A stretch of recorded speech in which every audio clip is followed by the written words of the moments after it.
장기 공석 사태를 빚어온 뉴욕 한국문화원장에 김천수 전 제일기획부사장이 임용됐습니다. 뉴욕 가정상담소가 경제자립, 청소년, 봉사자 교육 프로그램을 확대하기 위해 퀸즈 플러싱의 위성 사무실을 개원했습니다. 미시간주에 거주하는 한인 여성이 데이팅 앱을 통해 뉴욕시 브롱스 거주 남성을 만나기 위해 떠난 이후 행방불명된 지 2개월째입니다.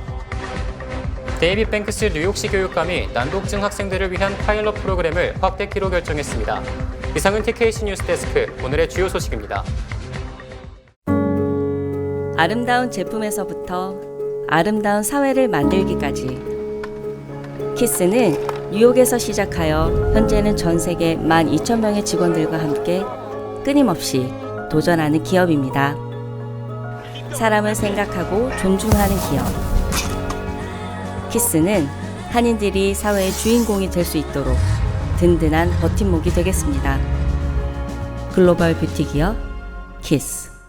시청자 여러분 안녕하십니까? 2월 10일 금요일 TKC 뉴스데스크 첫 번째 소식입니다. 장기 공석 사태를 빚어온 뉴욕 한국문화원장에 김천수 전 제일기획부사장이 임용됐습니다.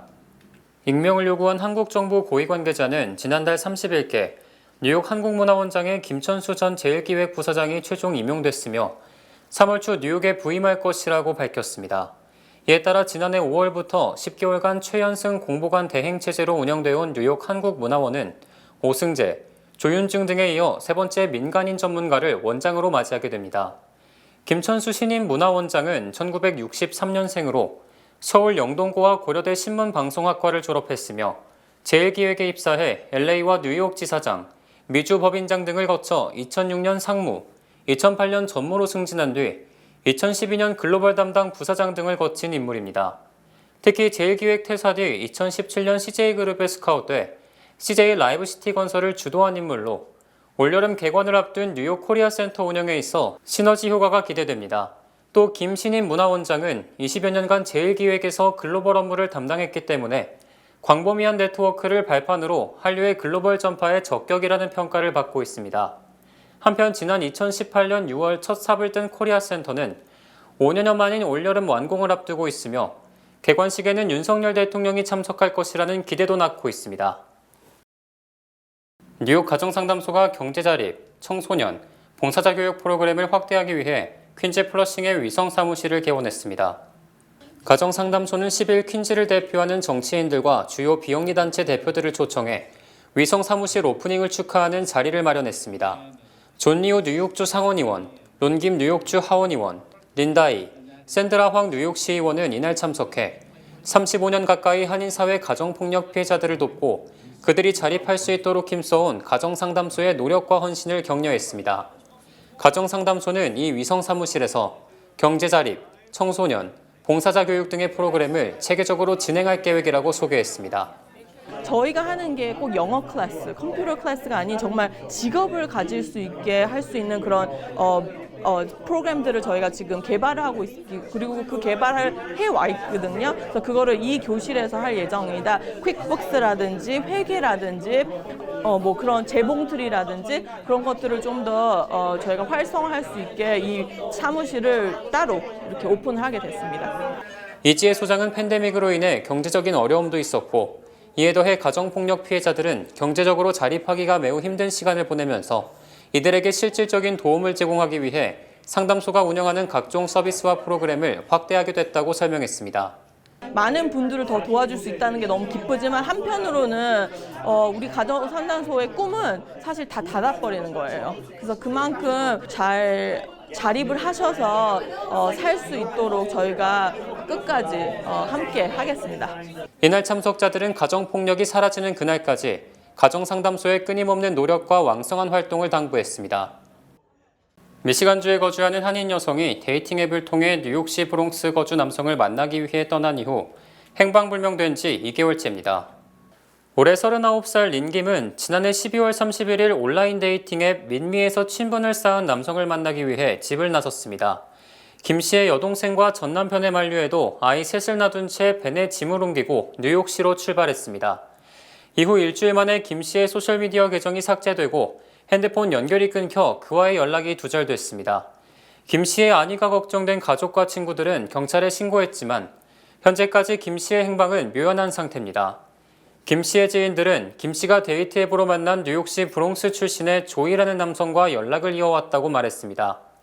김 씨의 전 남편 니콜라스 앤더슨은 리는 자상한 엄마였지만 조이라는 남성을 만난 뒤로 모든 게 바뀌었다고 말했습니다. 김 씨와 앤더슨은 슬하의 6살, 13살 된 아들과 17살 딸을 두고 있습니다. 김 씨는 미시간주 클린턴 타운십 경찰국에 실종자로 신고됐지만 경찰은 김 씨가 자의에 의해 떠났기 때문에 할 수 있는 일이 없다고 말했습니다. 앤더슨은 린이 조이라는 남성에게 세뇌된 것 같다며 린은 텍사스주에 영어를 하지 못하는 한인 어머니와도 연락이 두절된 상황이라고 우려했습니다. 데이빗 뱅크스 뉴욕시 교육감이 난독증 학생들을 위한 파일럿 프로그램을 확대하기로 결정했습니다. 데이빗 뱅크스 교육감이 난독증 학생들의 읽기 능력 향상을 위한 프로그램을 일부 학교 교사들에게 제공할 것이라고 밝혔습니다. 뱅크스 교육감은 어제 그동안 우리가 교사들에게 읽기 연습에 필요한 적절한 방법들을 제시하지 않았다면서 그것이 학생들의 읽기 능력을 향상시키는 데 방해가 됐다고 언급했습니다. 이에 따라 뱅크스 교육감은 에릭 아담스 뉴욕시장과 함께 난독증 치료 프로그램 구두적 문해를 시행하는 학교를 현재 2곳에서 4곳으로 확대하겠다고 밝혔습니다. 이 프로그램은 그동안 난독증을 가진 아이들을 위해 사립학교에서 주로 채택해온 것인데 이를 브루클린의 PS295와 PS107로 확대하게 됩니다. 한편 브루클린 로버트 캐롤 의원은 이번 프로그램 확장에 $10만 예산을 할당했으며 지역 내 난독증을 가진 자녀를 둔 학부모들의 환영을 받고 있습니다. MTA가 교량 등을 통과할 때 지불해야 하는 통행료를 회피하는 차량에 대해 단속 강화에 나섭니다. 현금 없는 통행료 부과가 시행된 지 5년이 지난 지금 MTA는 이지패스 혹은 번호판을 통해 후불로 통행료를 청구하고 있습니다. 하지만 계속해서 통행료 지불을 회피하는 운전자들이 있어 MTA가 재정적 손실을 겪고 있는 가운데 단속 강화에 나섭니다. MTA 브릿지 앤 터널스 관계자는 하루 평균 5%의 운전자들이 통행료를 지불하지 않고 있으며 이는 통행료를 지불하는 운전자들에게도 피해를 주는 행위라고 설명했습니다.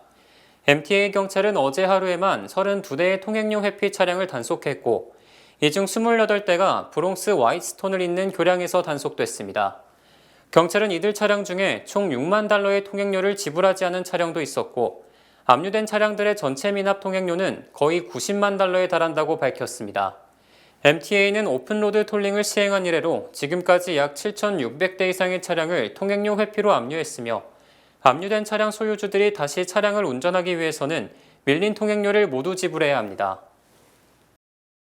지난달 25일 맨해튼 그랜드 센트럴역에 롱아일랜드 레일로드 기차가 처음 정차한 데 이어 오는 27일부터 롱아일랜드 레일로드 11개 노선이 이 역에 정차하게 됩니다.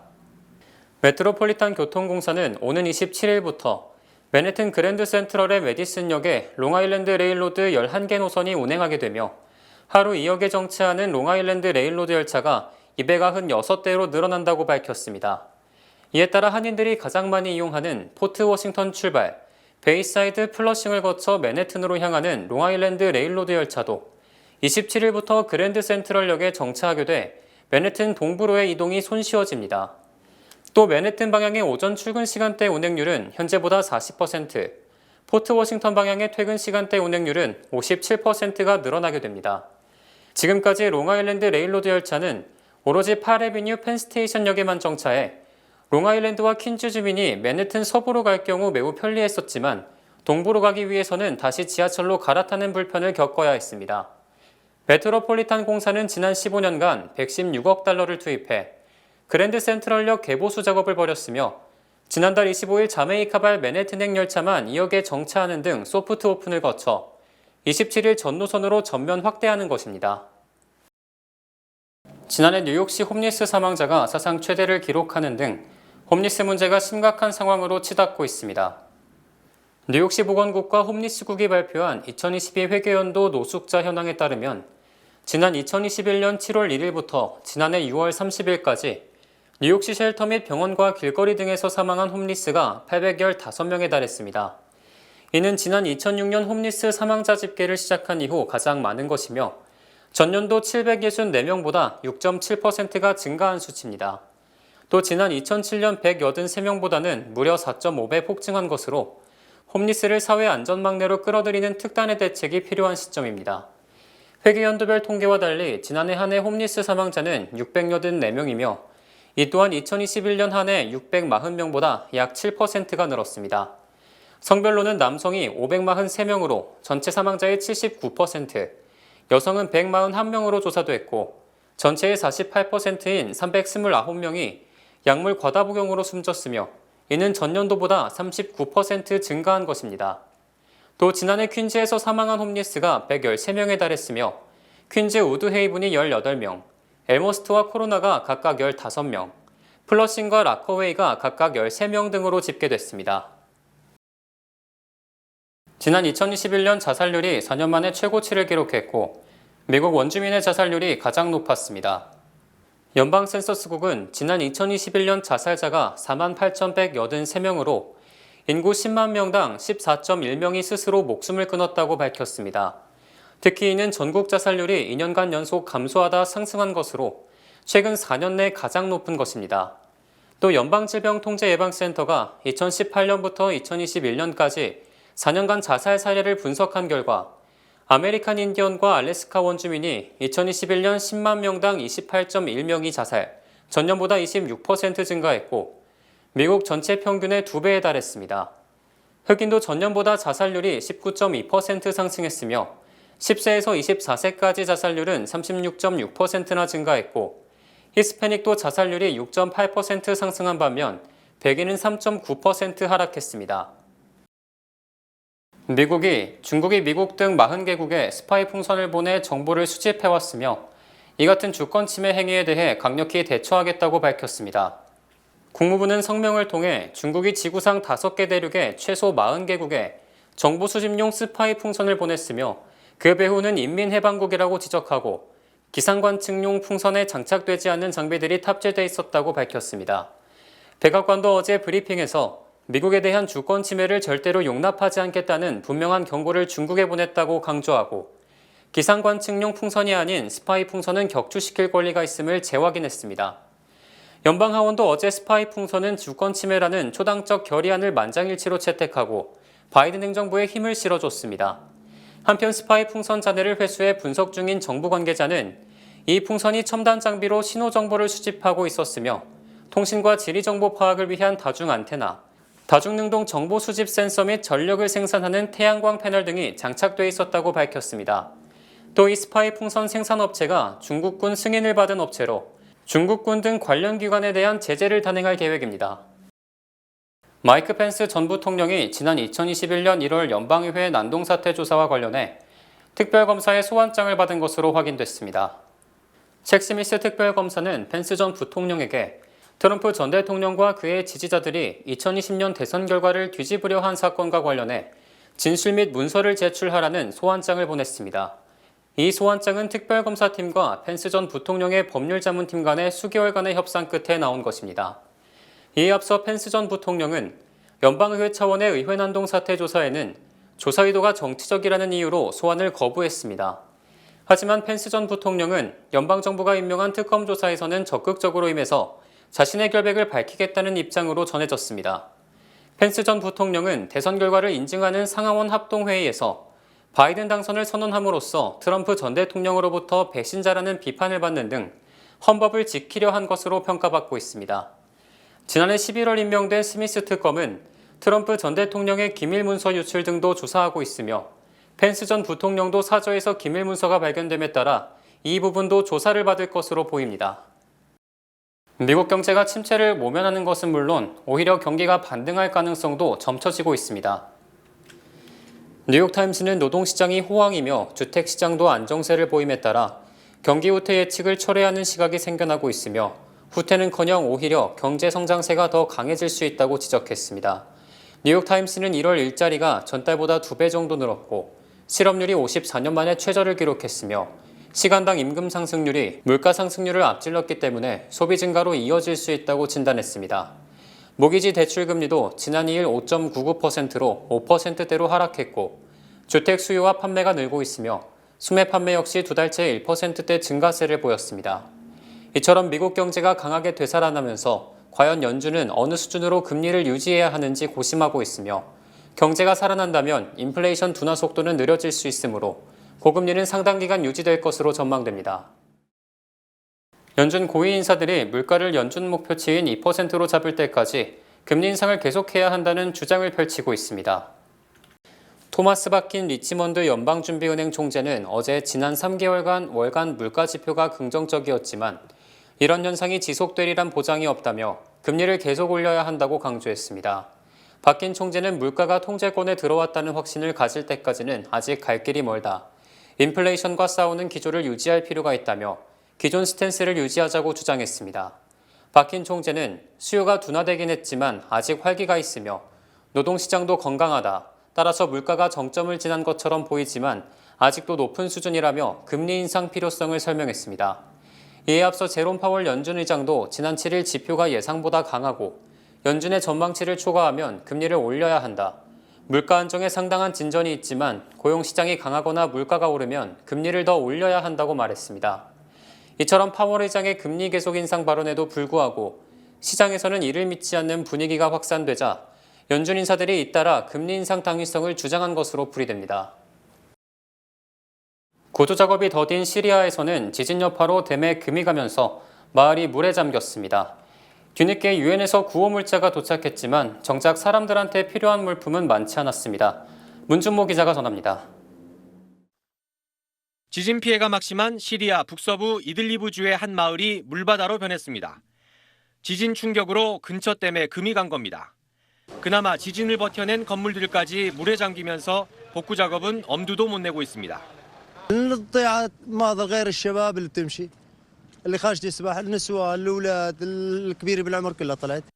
구조 현장도 답답하긴 마찬가지입니다. 제대로 된 조명도 없이 구조해낸 3살 배기 어린이는 잔해더미에 너무 오래 깔려 왼다리를 절단해야 했습니다. 급기야 생존 주민들이 직접 나섰습니다. 매시간 50명씩 목숨을 잃는다. 유엔은 어디 있느냐. 답답한 마음에 국제사회의 도움을 호소하러 피켓을 들고 나온 겁니다. 유엔의 첫 구호 물품이 지진 발생 나흘째인 어제 겨우 도착했지만 내용물은 실망스러웠습니다. 시급한 의약품과 생필품은 없었고 텐트와 기저귀 같은 위생용품이 대부분이었습니다. 시리아 북서부에 구호 물자를 전할 수 있는 경로가 바브 알 하와를 통한 육로로 여전히 제한돼 있다는 점도 지원이 더딘 이유입니다. Roads are damaged, people are dying. Now is the time to explore all possible avenues. We must put people first. 시리아의 민간 구조대인 하얀 헬멧은 지원을 기다릴 여유가 없다며 온라인 모금 사이트에 계정을 개설했는데 이틀 만에 3억 원 넘는 성금이 모였습니다. SBS 문준모입니다.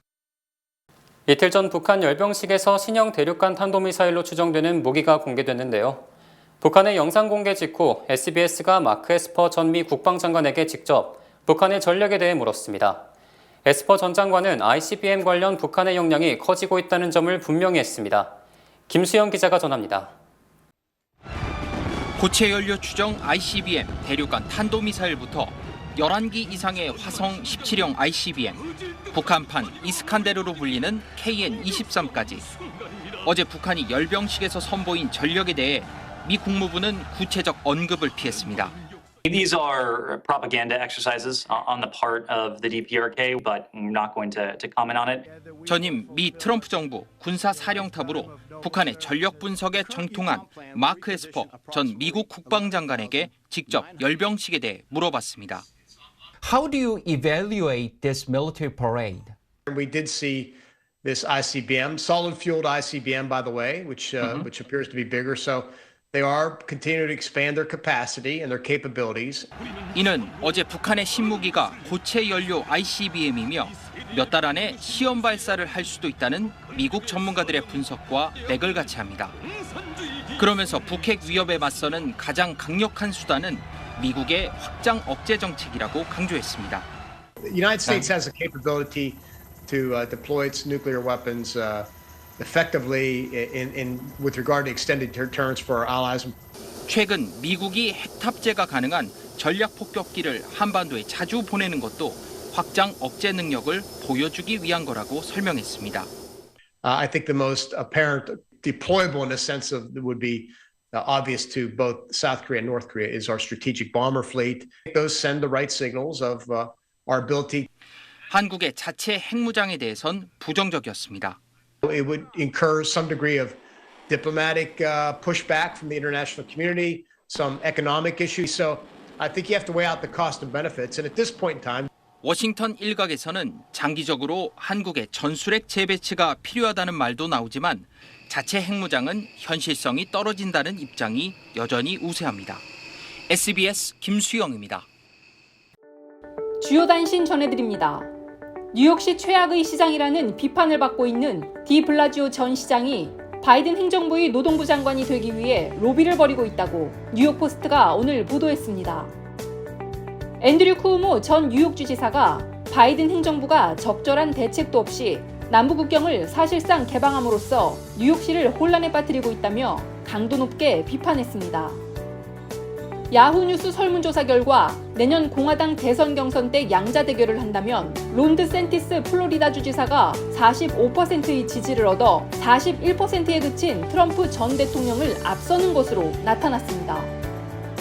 뉴저지주가 올해 6월부터 북부 뉴저지 지역 전기요금을 3.3%, 중부 뉴저지는 4.8%, 남부 뉴저지는 4.1% 각각 인상합니다. 브래드 랜더 뉴욕시 감사원장이 뉴욕시 교원노조 연금공단의 부책임자가 연봉 협상 과정에서 정부를 속인 혐의가 드러났다며 이에 대한 감사를 촉구했습니다. 민주당 소속 미네소타주 출신 앤지 크레이그 연방하원 의원이 어제 오전 7시 10분 워싱턴 DC 자신의 숙소 엘리베이터에서 26세 남성에게 폭행을 당하자 들고 있던 커피를 던지면서 위기를 모면한 것으로 확인됐습니다. 미국 프로풋볼팀 버팔로 빌즈의 공동 구단주인 한인 여성 킴 페쿨라가 지난해 6월 심장마비 증세를 겪은 뒤 부분적 기억 상실, 실어증 등을 겪고 있는 것으로 밝혀져 안타까움을 주고 있습니다. 한국 드라마 카지노로 대박을 치고 있는 디즈니 플러스의 구독자가 지난해 4분기에만 240만 명이 감소했으며 이는 2019년 출시 이후 처음으로 구독자가 줄어든 것입니다. 2월 10일 금요일 TKC 뉴스데스크 여기서 마치겠습니다. 시청해주신 여러분 고맙습니다.